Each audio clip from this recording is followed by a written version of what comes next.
نشریه با نفوذ مارکا بران است که ریال از 5 فوتبالباز خویش خلاص شده با همین خریداری هم انجام نخواهد داد و در نوبت نخست روی خط مذکور البته که بیل و خامس می باشند.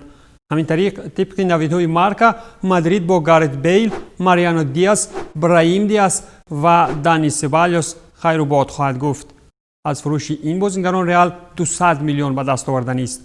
همچنین اطلاع داده می شود که بنابر سبب محدودیت‌های مالیوی از پاندمی کرونا ویروس به میان آمده، تیم شاهانه خریداری نو هم انجام نخواهد داد و در همین اثنا از 5 ترانسفر ناموفق ریال مادرید برایتان خواهیم گفت. از یافتن شدن بیل، کاسانو و اوون و یا شاکیری در روی خط ما قید میکنیم که ردبندی را نه تنها از بازیگران ناموفق ترتیب دادیم، بلکه اینجا مردان عالی درجه هستند که ریال از برایشان پول کلان پرداخت و فروختهشان نتوانست. کوتاه‌تر کرده گوییم این نفران به بودجت مادریدی زیان رسانیده و در میدان ناپدید شدند. جوناتان وودگیت، سال 2004 فلورنتینو پرسی پراگماتیکی یکی به احساسات داده شد و 18 میلیون برای جوناتان وودگیت ارزانی داشت. این نفر واقعا هم خوب بود و شامل 10 گانه بهترین حمایتگران انگلیسی گردیده بود، ولی با نشجات احتیاط بلورین معروف بود. پرز باشد توکل کاری نموده وودگیت را به تیم آورد، انگلیسی باشد همانا جراحت برداشت و کلی موسم را نابرار انجام داد. این شبی تیره بود.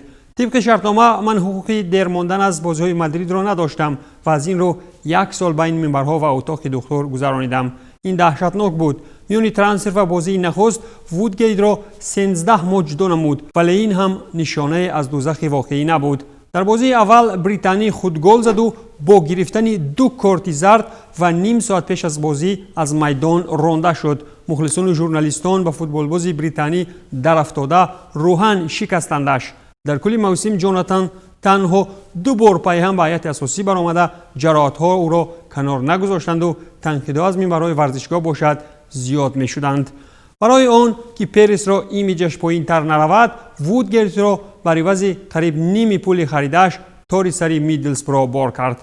وقتی که ریال وودگیت را امضا کرده بود، دیرکتور ورزشی ضد بود، اما پرس اصرار میکرد که این بازیگر معروفیت بلند در فیفا دارد و گفت که پسرش این بازیگر را نقض ببیند. اسرار چنین ترانسفر را باشد سابق پرزیدنت مادرید رامون کالدرون افشا نموده بود. وودگیت این یک بازیگر میباشد که میتوان او رو خرید او رو همچون یک تحفه ارزشمند آفریدگار برای دسته بریتانی عنوان کرد، چون که این بازیگر اگر با تاریخ بازی او با عموما میدانداریش در بریتانیا نظر کنیم، اونقدر میدانداری عالی هم نشون نمیداد. یعنی بازیگری که گویم در سطح بازیگران دسته ریال مادرید باشد اونگونه نبود.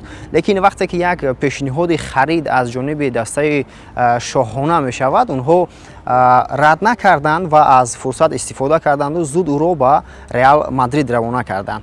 مخلصان ریال مادرید فکر میکنند که این یکی از بدترین ناموفقیت ترانسفر ریال مادرید در عصر 21 بود که این بازیگر او را دانسته که گرفتار با جراحت گرفتار شونده است، او را خریداری نمودند که بله حتی هم شوخی را میبردند که اگر تو وودگیت در میدان ورزشی ببینید تو یک شخص موفق حس میکنید.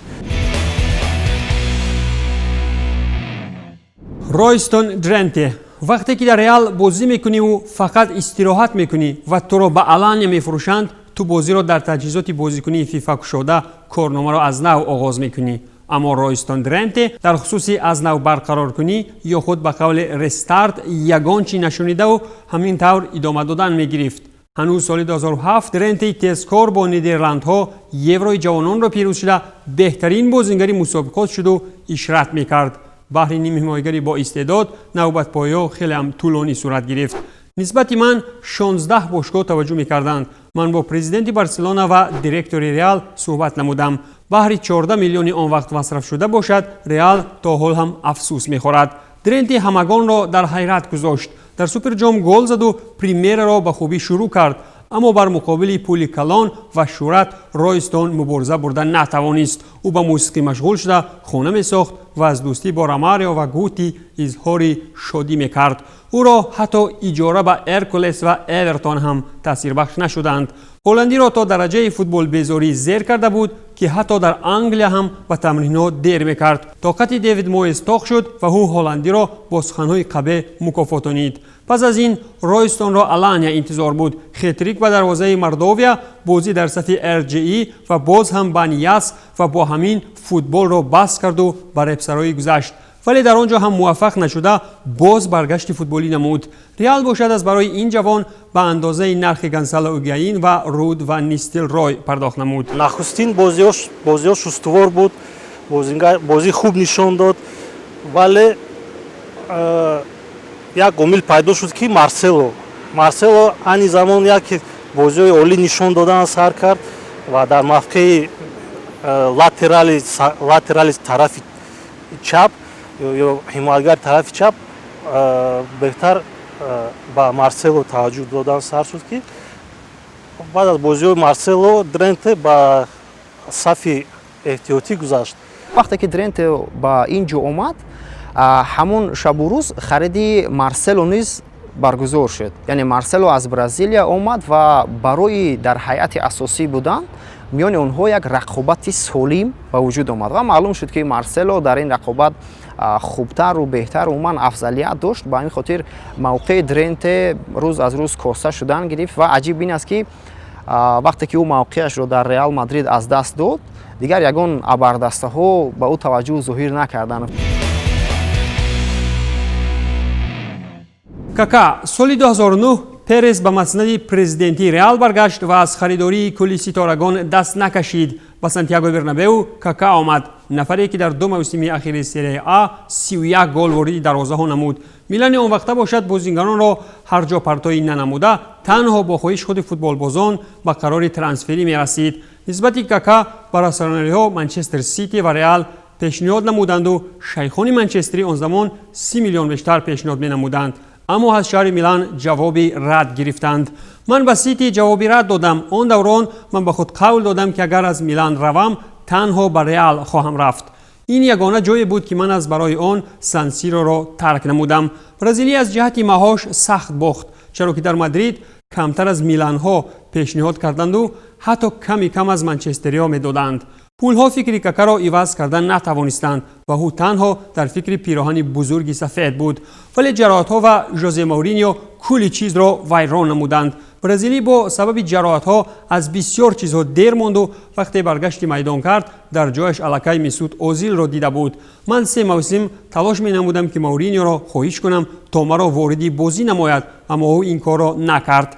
بین ما مشکلی وجود ندارد، اما بعضاً مناسبت ها مشکل بودند. در موقع من اوزیل بازی میکرد و من ژوزه را اصرار می نمودم که مرا به هیئت برگرداند. من هیچ وقت نمی ترسانیدم که نزد ژورنالیستان می روم و آوازه ها می سازم. من همه وقت باور بر آن بودم که چیزی خوبی را در میدان نشان داده می توانم. ریال باشد بهر این ستاره 67 میلیون یورو پرداخت نموده در کرسی ها شیناند و به پول به میلان برگردانید. میگویند وقتی که با ریال مادرید با کاکا میخواست شرطنامه بندد، کاکا همون شب و روز فهمید که دیگر او باید بر ریال مادرید گذرد، به خاطر میلان اشک ریخته بوده است. یعنی از این خلاصه کردن ممکن است که همون وقت کاکا برای گزارش بر ریال مادرید با تمام صدق با تمام وجودش میتونم گفت که راضی هم نبود. فقط در اینجا مبلغ نقش بازید، چون که 65 میلیون یورو همون وقت پیشنهاد کردن این مبلغی اندک نبود. مثلا امروز از 100 میلیون الکی زیاد شده است نرخ بازیگرانی که در صد یا اینکه در حد کاکا بودن.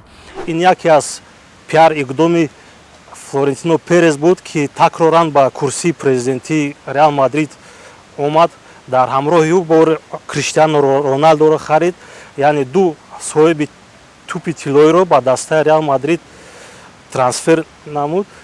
یعنی کاکا اگر رونالدو را با کنار گذاریم و موفق شد، کاکا را قبل از تعیین نمودن سرمربی نو خریدن. اونو فکر نکردن که او با سرمربی نو در کار می شود، با تاکتیکای سرمربی نو مطابق می شود یا نه. فابیو کاینتراو، احتمالاً شما حاضر میگوید که کاینتراو نقص بود. این درست است، ولی نه همه وقت، چرا که نه ارزنده 30 میلیون بود که برای عوض آن خریداری شده بود. فابیو حتی خود مارسلو را یک زمان به کرسی ها میشیناند و در سمت چپ میدان خوب میدرخشید. اما در مقام استارگی خود را بازداشتن نتوانست. این پرتغالی هم خیلی آسیب‌پذیر گردید و سلسله جراحت‌ها او را از هیئت اساسی بیرون کرد و نگرانی‌های آنچلوتی باوری‌های روحی او را شکست. در منتخب پرتغال من بهتر بازی میکنم، چرا که آنجا به من باوری دارند. در صف منتخب به خود باوری دارم. فکر کردم میگفتم نگاه کن، من تا حال فوتبال بازی را فراموش نکردم. در رئال چی رخ داده ایستاده است؟ بازیکنی را فراموش کردم چی؟ تا پیروزی در لیگ قهرمان‌های موسم 2013-14 نسبت کاینترا و امیو و چلسی نظر داشتند، اما انگلیسی‌های ذکی پی بردند که دیگری نفر نالازم خواهد بود. فابیو نخست به موناکو رفت، بعداً به سپورتینگ، بعداً به ریو آوه و در 32 سالگی ختم مسند ورزشی نمود. 30 میلیون خش را باشد رئال کار کرده نتوانست و از اجاره پرتغالی تنها تنگه ها به دست آورد. شخصا فکر می‌کنم که خیلی فایده آور بود در اولی گذشتن و تحت روبری مورینیو او هم بازی‌های خوب نشون میداد، ولی اون نیز بعد از رفتن مورینیو اومدن انچلوتی جراحت جدی می‌برداشت، پای در پای هم جراحت‌ها می‌برداشت و این جراحت‌ها سبب این شد است که کوینتراو رو افتاده شد، مشکل‌های پسیکولوژی داشت. وقتی که همین فابیو کوینتراو و ستاره دیگر پرتغالی با هم در دسته رئال مادرید بازی میکردن، یادم هست خواننده مکتب بودیم و با هم میگفتیم که فابیو کوینتراو من بعد پرتوفتوی گل‌آور میدهد و کریستیانو رونالدو حتما آن رو به ثمر میرساند. یعنی اونها رفیقان نزدیک بودن و هم هموطن بودن. ما یک باور داشتیم که اونها یک دوی پیشگام در رئال مادرید میشوند، اما یگانه شد البته. لیکن اینجا هم سبب داشت و میتوان جراحت های از حد زیاد برداشته فابیو کوینتراو رو اینجا سبب اساسی دانست، چون که ما از همین جراحت های پای در پای با اون نگذاشتن که بیشتر در میدان باشد. خامس رودریگز پس از جام جهان 2014 خامس روشنترین ستاره در بازار ترانسفری گردید. پس از چند هفته مسابقات در برزیلیا، موناکو از حساب این بازیگر 70 میلیون یورو کار کرد. رئال نه تنها بازیگری با استعداد گرفت، بلکه این بازیگر را برای رکلام‌های تبلیغاتی استفاده بردن گرفت. اگر از جهت مدیوی کلی چیز روشن بود، ولی در فوتبال باشد خامس تنها 1 سال بازی کرد. وقت انچلوتی کلمبیایی دوران بهتری را در رئال گذراند و منفعت بخش بود، اما پس از رفتن ایتالوی کلی چیز برهم خورد. نفران دیگر یافت شدند که بهتر بودند و رودریگز دیگر نالازم شد. او در وقت بینیتس خود را نیافت و وقت زیدان هم به فراموشی رفت. وقتی رفتن به منتخب‌ها گله می‌کرد و با بازگشت آرامانه در کرسی‌ها جای می‌گرفت. بازی نمودن با احساس طرفداری همه وقت آسان است. جیمز باند کلمبیایی رقابت را بر سکنجه مودریچ، کازیمیرو، کراس باخت و به باواریا رفت. آنجا او یکونیم موسم بعد بازی نکرد و باز هم در مادرید حیران مانده است. هر یک روزنامه ترانسفری ژورنالیستان از رفتن رودریگز به امیو، چلسی و اینتر می‌نویسند و خامس باشد همانا در رئال است. اصلا من گمان میکنم که ناموفقانه بودن خرید خامس رودریگز در رئال مادرید این مناسبتی ناخوب داشتن نسبت به زینedین زیدان، یا اینکه برعکس زینedین زیدان با اون مناسبت خوب نداشت، چون که میگویند راز ستاره ها رو فقط ستاره ها میفهمند. شاید زیدان در حدی بود که خامس رودریگز با اون مناسبت خوب کرده نمیتوانست. از جانب دیگر با عقیده من گمان میکنم که زینedین زیدان در اصول آفری یا اینکه تاکتیک آفری قریب که امروز همتا ندارد و خامس رودریگز ماست با بعضی اصول های زینedین زیدان تا آوردن نتوانست. بنابراین او در هیئت اساسی کمتر راه یافت و امروز هم شاهد آن گشته ایستادیم که اون خامس رودریگزی که پیشتر آوازه و سناش در همه جا بود اون گونه نیست. دیگر عاملی که او کمی از فداکار هم نیست برای دسته رئال مادرید، برای کمی بی‌حواسمندی نشون داده بود.